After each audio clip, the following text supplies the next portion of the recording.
FocusWorksEDC.com. Power up on the lathe. Let's load a bar of material in for this. I'm using a bar of brass because it's easy to film.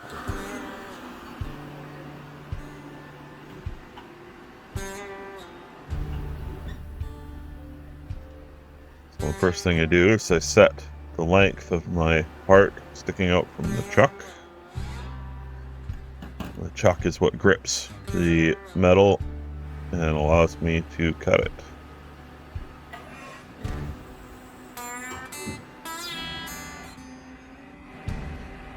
Cycle start.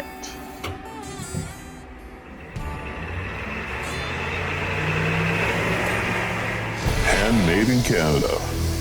FocusWorksEDC.com.